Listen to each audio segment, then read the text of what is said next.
Just a suggestion, अपने होने वाले हस्बैंड को ऐसे छोड़ते नहीं अकेले, क्योंकि अकेलापन ना इन पे हावी होने लगता है, फिर ये अनजान लोगों से दोस्ती करने की कोशिश करते हैं। राजीव और परी को एक साथ डांस देखकर भाई नीति के तो होश उड़ जाते हैं। यहाँ पर वो राजीव को खींचकर वापस ले जाती है, मतलब जैसे ही डांस कर रहे होते तो वो बोलती है कि भाई ये तो मेरे संग डांस करना चाहिए ना, मैं उनकी होने वाली वाइफ हूँ और तुम क्यों डांस कर रही हो। यहाँ पर फिर वो गुस्सा करने लगती है। So, मुझे तो ये नहीं समझ में आ रहा है कि who deserves that mental asylum? तुम या तुम्हारा संजू?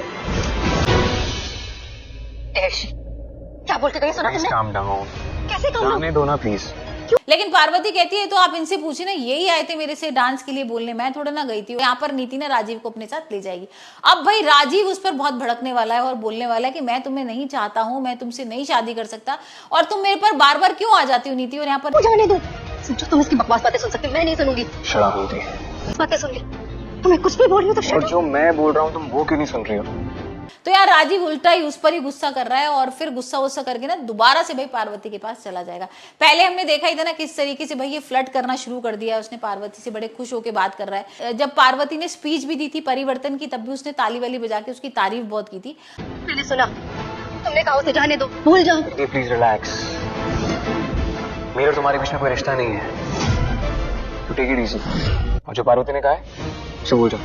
अब ये राजीव क्यों कर रहा है तुम आने वाले एपिसोड में देखेंगे। क्या वो बदला लेना चाहता है पार्वती से, क्योंकि हमने देखा था ना उसने उसकी मूर्ति तोड़ दी है परी की, और परी तो उसके लिए बहुत प्यारी है और यहाँ पर मूर्ति भी उसने बड़े दिल से बनवाई थी। और जब पार्वती के साथ तुम्हारी बिहेवियर पर मैंने सवाल उठाया, वो खुद उंगली उठाती रही तुम्हारे बिहेवियर पे। मेरा कंसर्न सिर्फ हमारे रिश्ते से है संजू।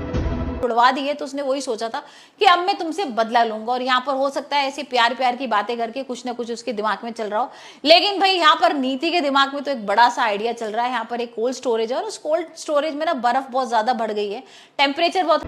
और तुम कह रहे हो कि हमारे बीच में कोई रिश्ता ही नहीं है? गुस्से में कही हुई बातों का कोई मतलब नहीं होता है। होता है, गुस्से में कही गई बातों का भी मतलब होता है कुछ जान लेने का, और वो परी को ना किसी तरीके से उस कोल्ड स्टोरेज में बंद कर देगी। अब भाई हम देखेंगे आने वाले एपिसोड में किस तरीके से यहाँ पर परी चिल्ला रही है, परेशान हो रही है कि मेरी जान बच जाए यहाँ पर, और उसको धीरे धीरे करके भी वो बेहोश भी होने लगती है क्योंकि इतनी बर्फ जमती जा रही है ना, और वो इतना ज्यादा ठंडा होता जा रहा है कि भाई उसका मुश्किल है बचना। वैसे यहाँ पर कुछ नए प्रोमोज भी आ रहे हैं जिसमें हम देख रहे हैं कि भाई किसी हीरो की एंट्री होने वाली है, तो हो सकता है अब किसी हीरो की एंट्री हो राजीव की जगह, और यहाँ पर यही हीरो आके भाई परी को बचा ले और यहाँ पर परी और इसकी शादी भी हो जाए।